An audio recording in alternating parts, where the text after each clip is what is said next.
November 8th, 1992. A Texas truck stop lit by buzzing neon. A father climbed into his Peterbilt, engine humming, hauling steel parts for Dallas. Minutes later, the rig rolled out onto Route 287 and vanished. No crash site, no wreckage, no trace of the driver, just a machine swallowed whole by the night, leaving rumors behind. Some whispered he ran away. Others said he had debts. His son grew up believing the man had abandoned him. But 20 years later, when divers drained an abandoned quarry, a truck rose from the depths like a ghost. Inside sat the missing driver, seatbelt buckled, jaw frozen in silence. He had never left. He had been murdered. And the man responsible wasn't a stranger, but someone trusted. A business partner, an uncle. A man who smiled at birthdays, shook hands at graduations, and buried a secret in the dark. This is the story of Dale Hoffman, and the chilling discovery that shattered 2 decades of lies. Before we dive deeper, hit that like button, subscribe, and share this story with a friend who loves true crime mysteries. It helps us keep bringing you stories that hit harder than the rest. The night of November 8th, 1992, Dale Hoffman pulled his Peterbilt into a truck stop off Route 287. Diesel engines rumbled, neon signs flickered, and a familiar rhythm of the road filled the air. Dale was no stranger to late-night runs. A seasoned trucker, his rig was loaded with machine parts bound for Dallas. He ordered black coffee, stretched his legs, and exchanged nods with other men fueling up. By all accounts, it was routine. The lot was busy, drivers moving in and out, but nothing unusual stood out. Dale spoke briefly with the cashier, grabbed a sandwich, and checked his logbook. A man like Dale carried years of miles behind him, calloused hands, steady eyes, and the quiet patience of someone who lived on highways. He was dependable, a father whose son trusted his word. At 11:45 p.m., Dale climbed back into his truck. The engine growled to life. Headlights cut across cracked pavement. He shifted gears, pulled onto Route 287, and drove into the night. He never returned.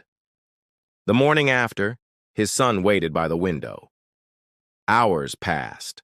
No call, no message. The silence grew heavier. By dusk, it was clear something had gone wrong. His father wasn't coming home. Local deputies launched a search. Patrol cars scoured highways, back roads, and ditches. Helicopters swept fields, eyes scanning for skid marks or twisted steel. Nothing. The truck and its driver had simply vanished into thin air. Insurance investigators joined in. Months of searching turned up no wreckage, no wallet, no trace of Dale. 8 months later, the case was closed, and the insurance company paid out $700,000.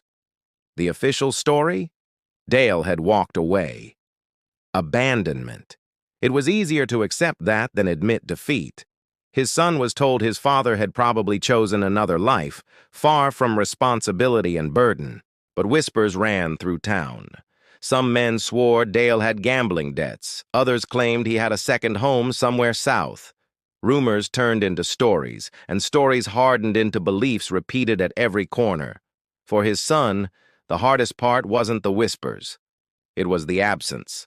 No birthdays with his father, no advice during rough years, just silence that pressed in at every milestone, heavy as concrete.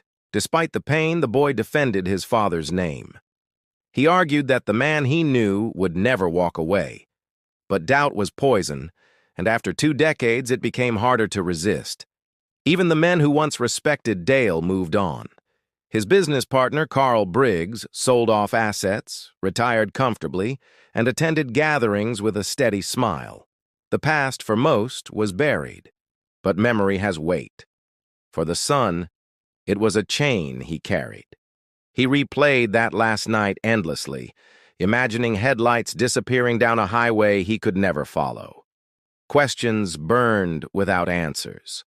2 decades of silence can make truth feel like myth. Yet the truth never dies. It waits. Beneath water. Beneath time. Beneath lies repeated until they sound like fact. The truth waits patiently. And in 2012, it surfaced. A quarry long abandoned began draining for construction. 30 feet down, workers uncovered something impossible to ignore. A 1987 Peterbilt, intact, preserved, sealed away by the airless water. Inside, still belted in the driver's seat, sat Dale Hoffman. Not a runaway, not a deserter, a father, a trucker, a man who never left his son. His silence finally had an answer. That discovery would unravel everything. The lies, the rumors, and the trust placed in men who didn't deserve it. For Dale's son, it was the beginning of truth and the end of doubt. When Dale Hoffman vanished, his son was 8 years old enough to remember the sound of that Peterbilt, old enough to remember the steady handshake of a father who never missed a promise. The boy sat on the porch that night waiting for headlights that never appeared. Hours stretched into silence. By morning, the realization hit. His father had left, and nobody knew why. Men in uniform knocked on the door. Deputies, investigators, men with notebooks. They asked questions, searched through belongings, and left with heavy looks. None could explain where Dale had gone or why. The boy clung to hope at first. Maybe a call would come, maybe a postcard. Days became weeks, weeks became months. Each sunrise chipped away at that hope, leaving doubt behind.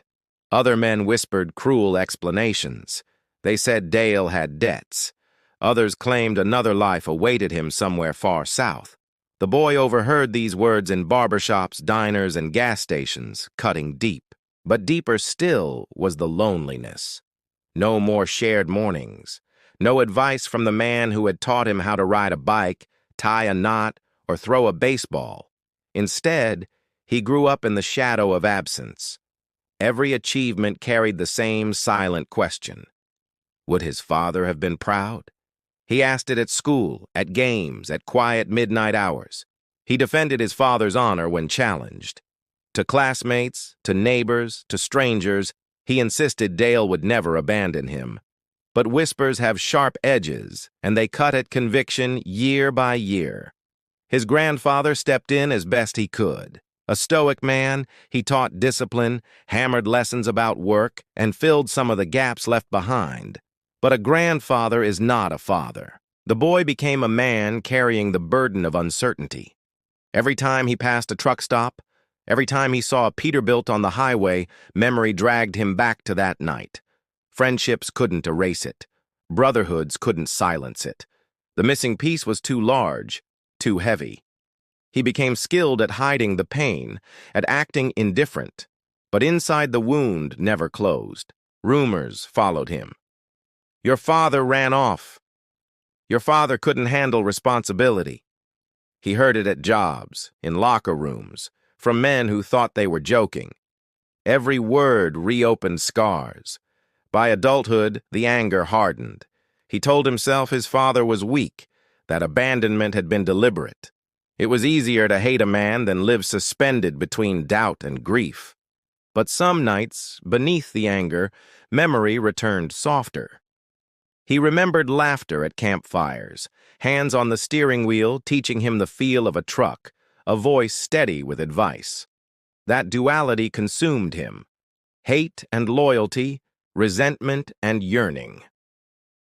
20 years forged his identity around a question that could never be answered. Had his father chosen freedom, or had freedom been forced? The son built walls. He refused pity, avoided questions, buried the name Dale under layers of indifference. But the truth always clawed at the edges of silence, waiting for its moment. In October 2012, that moment arrived. The quarry gave up its secret. The Peterbilt returned from the depths, and with it came the proof that the son had been right all along. His father had not left. His father had been stolen. The weight of 2 decades shifted, not disappearing, but reshaping. And the son's life, built on anger and doubt, would never be the same. The quarry had been abandoned since the late 1970s. Men in the county joked it was bottomless, a black hole where machinery rusted and silence swallowed sound. Few remembered its exact depth. In 2012, plans for industrial expansion required draining it. Contractors arrived with pumps, hoses, and heavy equipment. At first, it was routine. Water levels dropped slowly, exposing jagged limestone and rusted debris. Men working the site expected nothing more than old tools and forgotten machinery. The quarry had been a dumping ground for decades, the kind of place where broken equipment vanished without record. But 30 feet down, the machines hit something larger. At first, it looked like a wall of steel coated in algae. Then a mechanic recognized the shape, the grill of a Peterbilt. The discovery froze the sight. Men gathered around the edge, staring down at the silhouette beneath the dark water. Word spread quickly, carried from worker to worker, until silence overtook the crowd. Divers were called. Men in black wetsuits descended into the cold, murky depths. Their lights illuminated chrome, rubber, and glass. A truck, fully intact, preserved in an airless pocket beneath the water. When chains were secured, winches groaned, and the quarry echoed with mechanical roars. Slowly, the Peterbilt broke the surface, water pouring from its frame like blood from an old wound. It was a sight no man forgot. The truck had been entombed for 2 decades, yet it looked almost untouched. Mud clung to the tires, but its form was unmistakable. When the driver's door was pried open, silence fell. Inside, still buckled to the seat, was Dale Hoffman. Leathered by water and time, his body sat upright, frozen in eternal stillness. Men stepped back, some whispering curses, others bowing heads. For 20 years, everyone had said abandonment. Yet here was proof. Dale had not vanished willingly. He had been entombed in steel and water. The county sheriff, older now with lines carved deep, stood at the quarry's edge. He had been a deputy during the original search, one of the men who never found answers. Now he had them. Dale's wallet was intact, his truck untouched except for one detail: the logbook was missing. That absence alone whispered a darker truth than simple accident. The coroner examined the remains. It was supposed to be routine, confirmation of drowning. But under the silt at the back of Dale's skull, the coroner found something else. The neat hole of a bullet. A small caliber, precise, hidden for decades.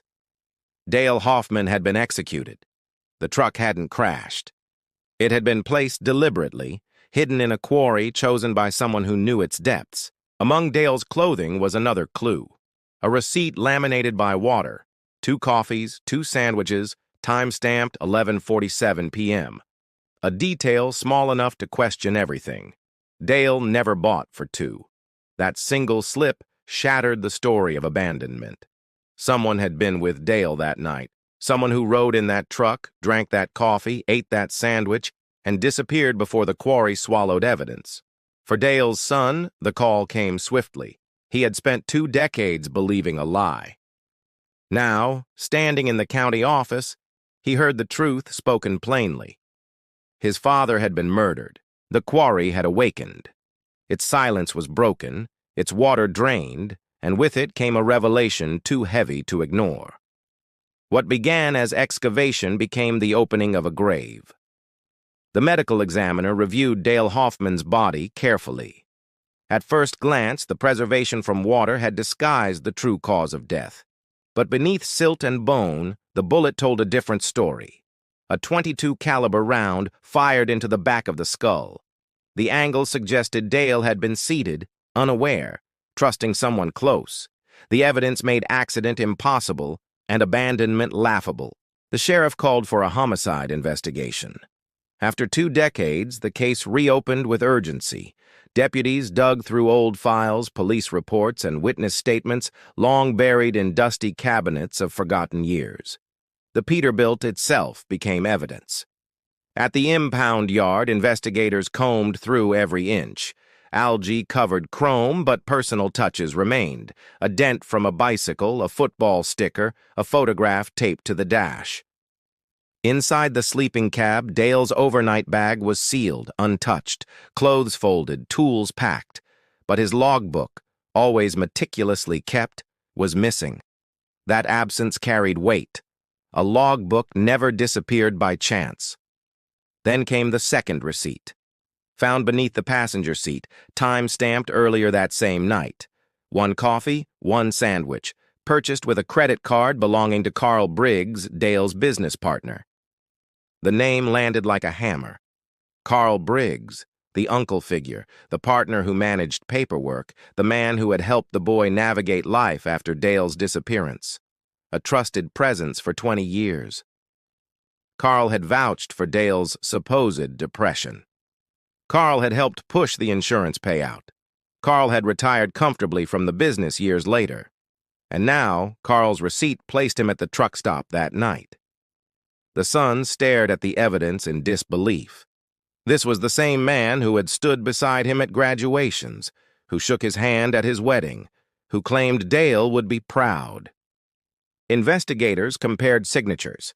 Dale's insurance forms showed a beneficiary change 3 days before his disappearance. The signature looked wrong, the H in Hoffman traced differently, forged. Dale's policy had been redirected toward Twin Pines Trucking. Carl Briggs controlled that company. Within a week of Dale's disappearance, Carl had deposited unexplained cash. Within months, he had sold assets. Within years, he had retired early, his debts mysteriously gone. The sheriff confronted Carl at his lakeside home. The man was older, heavier, but carried the same confident smile. He denied everything, insisting he had been home sick that night. But evidence stacked against him. The receipts, the insurance forms, the missing logbook. The weight of proof made his denials thin, brittle. Behind every word was the shadow of desperation. Witnesses emerged. Old acquaintances recalled Carl's gambling habits, debts owed to dangerous men. Truckers remembered Dale covering shifts Carl missed, paying bills Carl neglected. The pattern was clear. Dale was reliable. Carl was reckless. The boy, now grown, attended each meeting, each briefing. For him, this wasn't just justice. It was personal. 20 years of anger turned into a sharper blade, a demand for truth. When investigators played the recovered cassette recording, Dale's voice echoed through the room. Tired, steady, but resigned. He mentioned Carl, debts, threats. The tape ended abruptly, followed by silence that spoke louder than words. No one doubted it anymore. Dale Hoffman had been murdered by the man closest to him. The revelation tore through the town, rewriting decades of gossip, exposing betrayal that had festered under a smile. For Dale's son, the lie was broken. His father hadn't abandoned him. He had been loyal until the end. The betrayal belonged not to Dale, but to Carl, the uncle who killed him. Carl Briggs had been more than a business partner.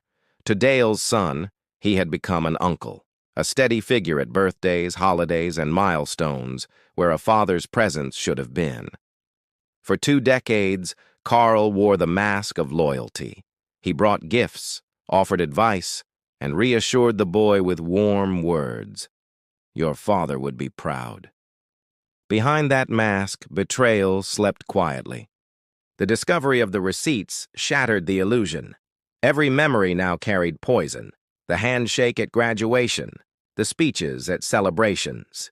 Each moment was a performance designed to hide a murderer's guilt. Investigators combed through Twin Pines trucking records. Payments missing, routes altered. Notes in Dale's handwriting hinted at Carl's gambling debts. Dale had documented everything, yet his final logbook was gone, likely destroyed by Carl. The son spent nights staring at that missing piece. The logbook represented his father's truth, stolen by the same man who had profited from his death. Anger hardened into something sharper, purpose. Old friends of Dale came forward, truckers who had seen Carl drunk, careless, or desperate, mechanics who had watched Dale cover for his partner, brothers on the road who knew Dale was honest. Wayne Hoffman, Dale's brother, carried his own guilt. He admitted he had overlooked signs, excused Carl's habits, and trusted him too much. Now that misplaced loyalty gnawed at him like rust. Together, Wayne and Dale's son sifted through boxes of old papers. Receipts from casinos, IOUs scrawled in Carl's handwriting, debts owed to men whose reputations were dangerous enough to terrify an entire county. The sheriff listened carefully. The pattern was undeniable. Carl's debts spiraled, Dale refused to sign fraudulent documents, and suddenly Dale vanished. Insurance money smoothed debts, and Carl retired comfortably. It was orchestrated betrayal. At the impound lot, the Peterbilt stood like a tombstone. Dale's photograph of his son, taped to the dashboard, had survived 2 decades underwater. It proved Dale's thoughts never strayed from family. The boy stared at that photograph for hours. His father hadn't chosen freedom. He had chosen loyalty, and Carl had used that loyalty as a weapon against him. The betrayal was personal. Investigators interviewed Carl again. His calm demeanor cracked when confronted with the receipts. He insisted his wife confirmed his alibi, but investigators knew a man drowning in gambling debts had reason to lie. Pressure mounted. Rumors spread through town. Men whispered in bars that Carl had been cornered. Old debts were resurfacing, but this time, the sheriff wasn't ignoring them. This time, the evidence was solid. The son confronted Carl at the station. Across the table, Carl wore the same smile he always had. But now, it looked hollow, a mask stretched thin over guilt. "You stood at my graduation," the son said. "You told me he would be proud. You killed him." Carl's eyes flickered, but he stayed silent, the smile frozen like stone. The sheriff leaned forward. "We have your receipts. We have your forged signature. We have the recording. It's only a matter of time." Carl finally looked down, silence betraying what words could not. The town began to shift. For years, Dale's name had been stained by rumor. Now, the truth cleared it.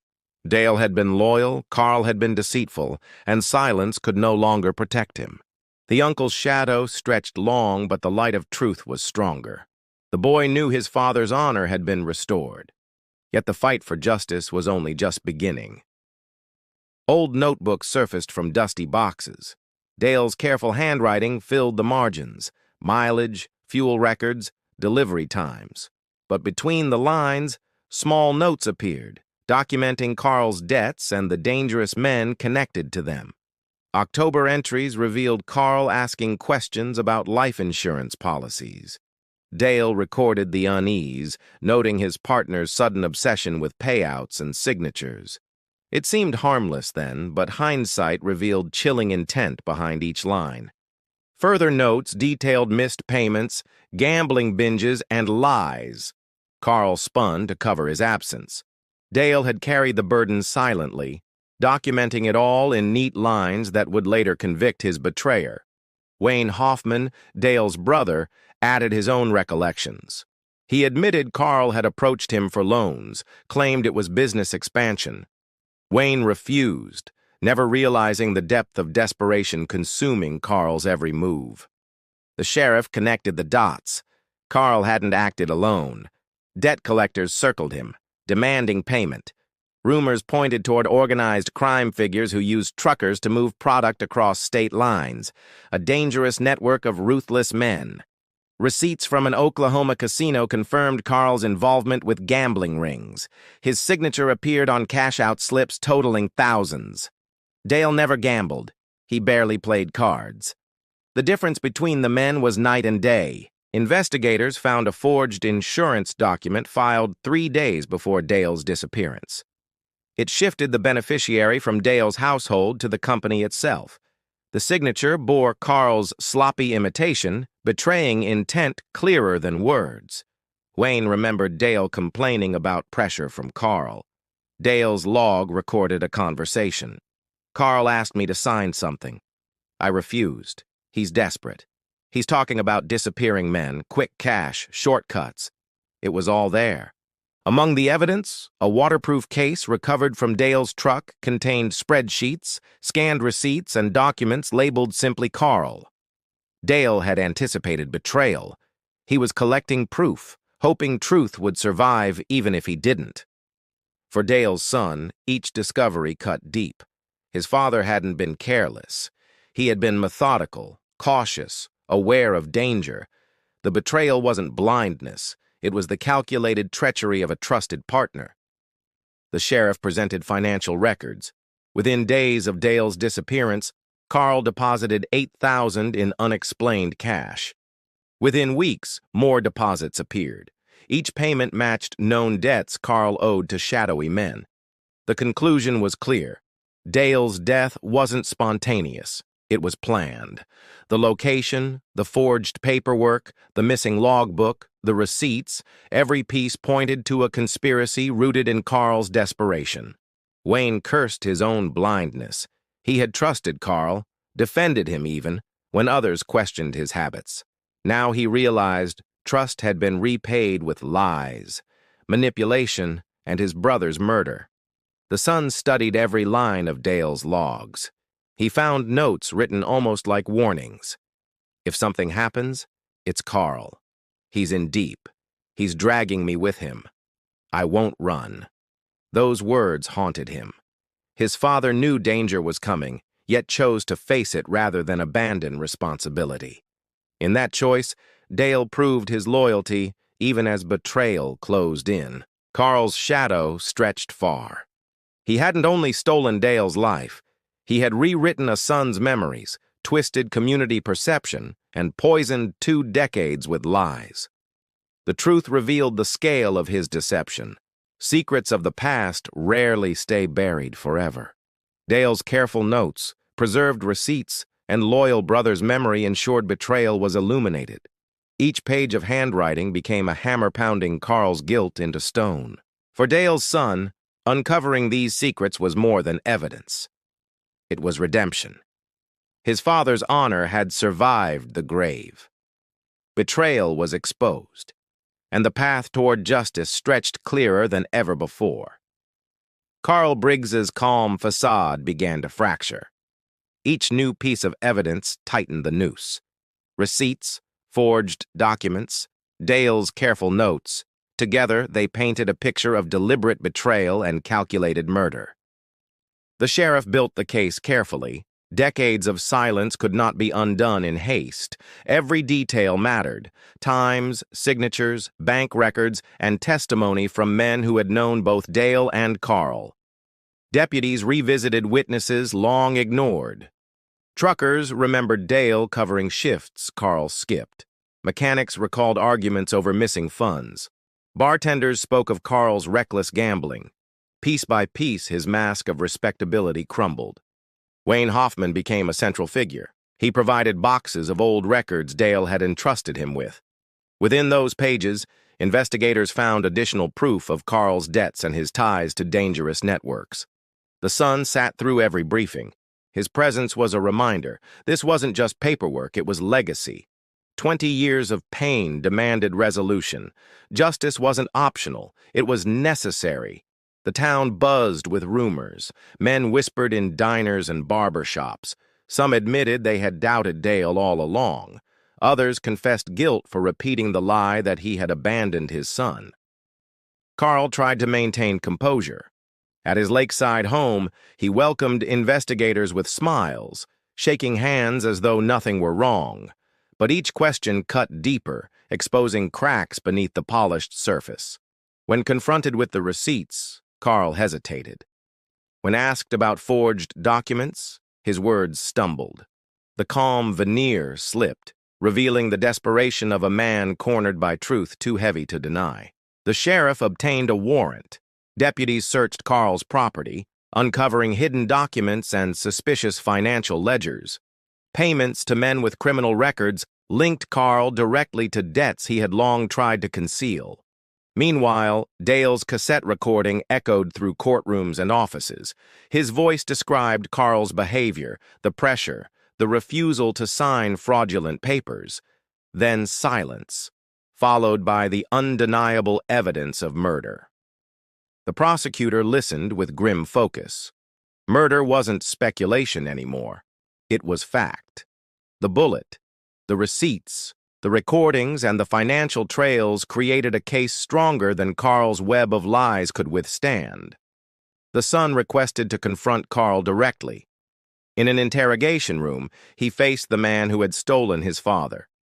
"You told me he'd be proud. Instead, you killed him."